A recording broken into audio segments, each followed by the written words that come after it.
Hi guys, I wanted to take a couple of minutes of your time just to explain some of my thoughts and methodology behind mobility and stretching. Now, I've played sport for many years and various injuries I've picked up over the years. I don't have any injuries now, but because of the injuries that I picked up, I know that every time I go into lower body training, it's essential that my body is as balanced and switched on and as mobile as possible.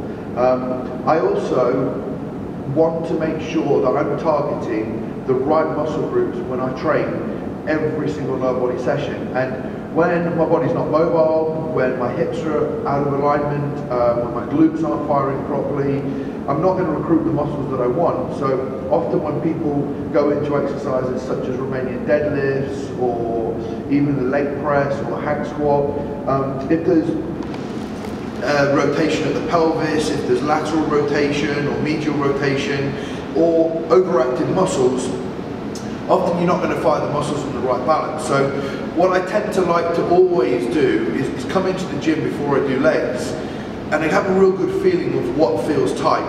Now the best way for me to work out what feels tight is to either just do a standard squat, so I'll just come from this position here down into a squat and I'll feel myself off to one side.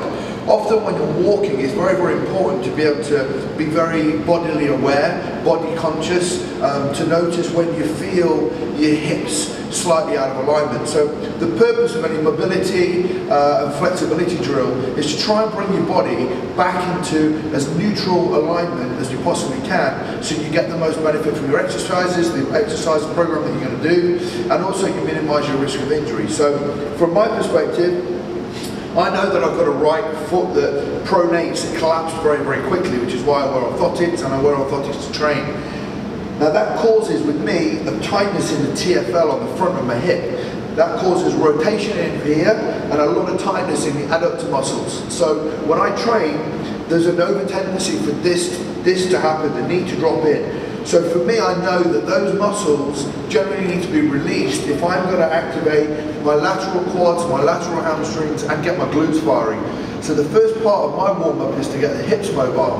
Now, what a lot of people don't realise is when the hips tilt forward and your knees drop in, often the upper body becomes immobile as well. So part of lower body training is to get the upper body mobile, because if the upper body has been switched off for a long time, you're not going to be able to get into as much extension when you do back squats or front squats or any exercise where you need to be extending up through the spine.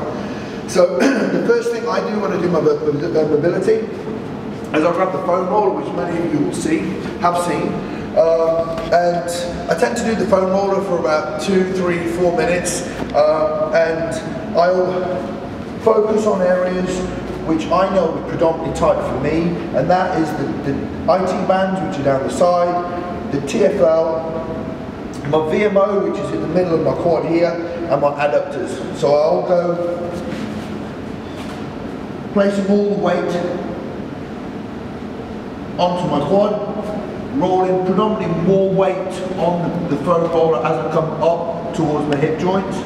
I'll then go onto my side, and I'll roll through. I know I'm tighter through the top of my hip, so I'll work right up into the top of my quad, into my IT band on the side, and then the other area that I focus a lot on is right up into the TFL, which is just here.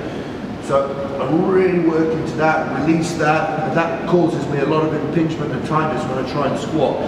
So I spend a lot of time getting into the foam roller. I spend a lot of time working into my adductors, and really one of the big things for me is just to not actually spend a lot of time trying to give myself deep tissue massage, because this can't replace a good deep tissue massage. This can't replace any form of any release work. But for me, one of the biggest things that people don't appreciate is fascia. Fascia is a connective web that links the whole of the body, and often it's the fascia, in my opinion, that is what causes a lot of our tightnesses, and that, because it's just part of the whole body, is something that I'm going to explain about in a little second.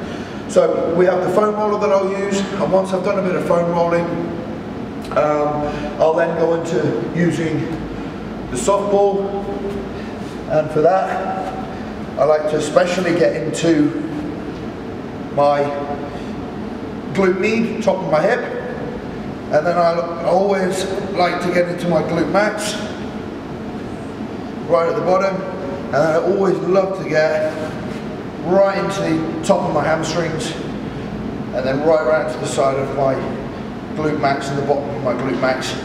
When I've done that, and I've found the sweet spots and I've released that for 2-3 minutes, for me generally that's the hip kind of done in terms of any form of soft tissue work and release. I'll also add into that foam rolling to my upper back, especially working into my lats. Now people might think that just because this is all to do with the lower body, again, if the upper body's not moving, you're not going to get effective mobility and movement through your hips. And vice versa, if there's tightness in the hips, you're going to get a lot of lack of mobility through the upper part of your back. So I release a lot of the tension, tightness through to my lats, through to my upper back, for again, probably another minute or two on this exercise. So at that point I'm feeling a little bit more released, a little bit of tension taken off the muscles, and then it's at that point where I can start to look at a little bit more active mobility. Now, I'm not a huge fan of static stretching a cold muscle, but what I do tend to do is go through a little bit of a drill just to get a little bit more movement from the hips in a prone face down position. So what I'll do is I'll bring my hips across just to get some soft mobility into my rotators of my hips. From that position there, I'll then move into a Cossack, working through my adductors. So I come across and across, and each time I do all these, I can start to feel where there could be a little bit more tightness. So I'm mobilizing. Some I'll keep my foot flat, others I'll rotate the hip, attacking a different part of the muscle, okay? And that generally has got the adductors mobilized, foam rolled, got the glutes more quickly released from the ball. And then the next step for me is to think, well, I've got the hips a little bit more mobilized down in a very static position or a very flexed over position, but I want to get right into the hips, that come to the hip flexors right up high up to the ribs, and I want to start thinking about the rest of my chain. So I'll move you forward now and start talking about a little bit of the fascial stuff that I look at pre-training as well.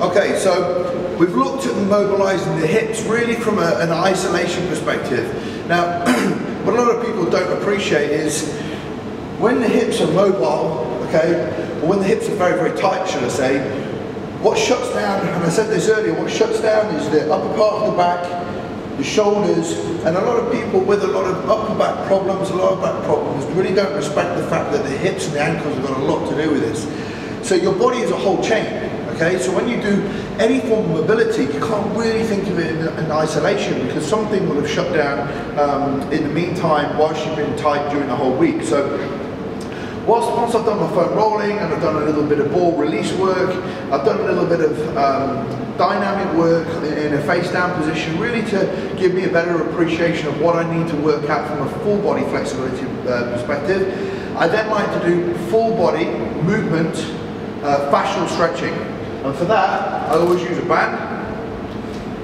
And as I said earlier, the fascia of the body connects from the toe right through to the tip of your finger. So if you're stretching in isolation, you're not appreciating the rest of the body.